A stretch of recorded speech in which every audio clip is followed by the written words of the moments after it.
Allow me to share some insights, some reflections concerning the parable of the sowers found in Matthew chapter 13, verse 19 to 23. Alam naman natin, the Bible uses a lot of planting analogy, no, to explain yung pananampalataya natin, to explain yung pag-share ng gospel, hearing the gospel, no, planting of seeds, no, in order that the gospel might grow in a person so that it will grow deep enough to be rooted enough sa isang tao na nananampalataya sa Panginoon nang sa ganon magkaroon ng bunga to sa pamumuhay nila, no? And this is one of those parables. So, um, ang sabi ni Kristo that there are typically four types of person daw, no? There are four kinds of typical reactions na may expect natin from people who hears the gospel message. So the first one is yung taong nakarinig ng salita, nakarinig ng gospel, pero hindi nila naintindihan. So eventually mawawala na lang ito, no? Now, napapansin ko to madalas nangyayari sa mga taong, kind-hearted, good-intentioned Christians who invites their friends to church. Ang problema, they assume that if they go long enough or if they go regularly, somehow the person will understand what the gospel is, no? Eventually maintindihan din niya. But the reality is maraming tao, they spend years sa church but they don't understand the gospel.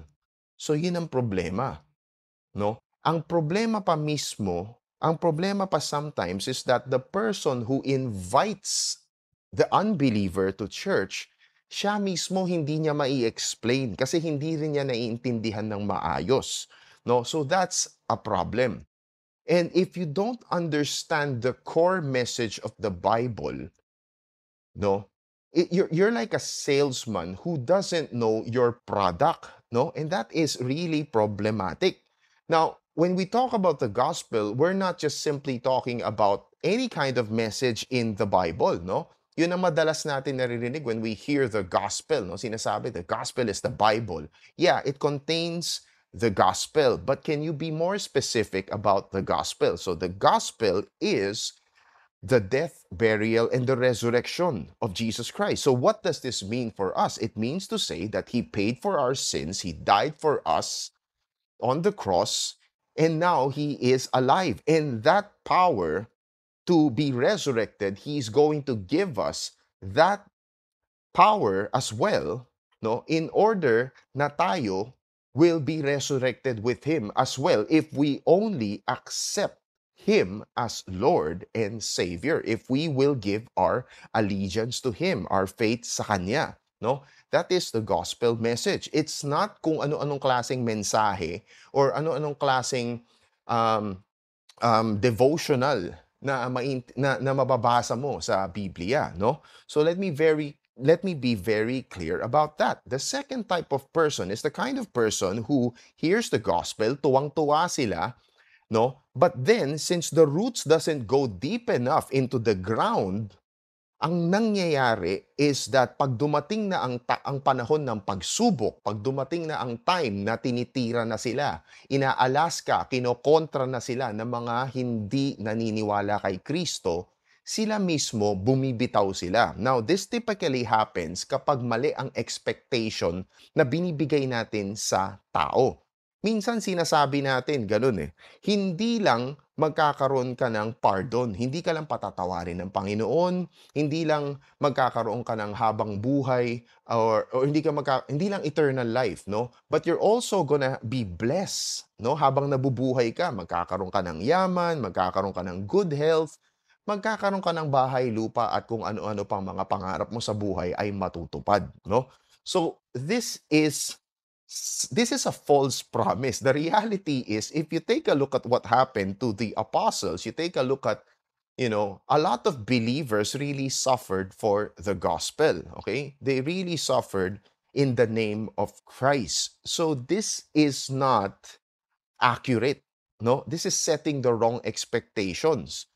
The reality pala is, kapag ikaw ay lumapit kay Kristo, a lot of times people will sort of distance themselves from you because number one, they think you're a weirdo. Okay, they think that you are a weirdo.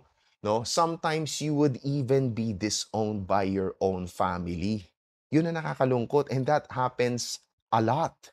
No, the third type of person who hears the gospel is the kind of person who is too busy giving enough time for the gospel to grow in his life. So what happens is, nakafocus lahat ng resources niya, lahat ng energy niya, dito in building treasures here on earth, that he forgot this important message of the gospel. Now, alam naman natin na kapag tayo ay nagtanim ng binhi, kailangan binibigyan natin ng oras, inaalagaan natin ang binhi nang sa ganun, ito ay lumaki at magbunga, no? Which goes to the fourth type of person who hears about the gospel message. The fourth type of person is someone who not only hears, but he understands and he allows it to bear fruits sa buhay niya, no?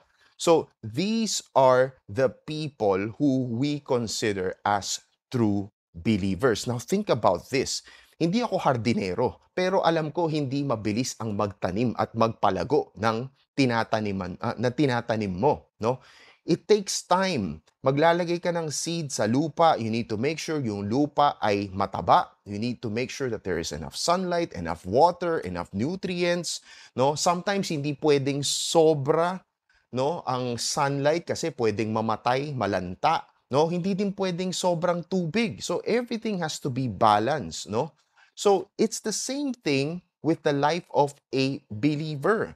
A believer needs to make sure that he is properly nourished by by the pastor, by the church, but he also needs to make sure that he's doing his part. Kailangan inaalagaan din niya kung ano ang meron siyang binhi. 'Di ba? He needs to immerse himself in prayer, in the word of God, in doing his part in preaching the gospel. No, he needs to expose himself to the challenges of the faith. Kailangan niyang lumabas, kailangan niyang ma-expose sa persecution so that titibay ang kanyang pananampalataya, no? Kailangan mas makilala niya ang Panginoon para nang sa ganun, alam niya kung sino ang pinaniniwalaan niya, no? So, I hope this helps sa ating pag-uunawa dito sa Parable of the Sowers, and I pray that you guys have a blessed weekend.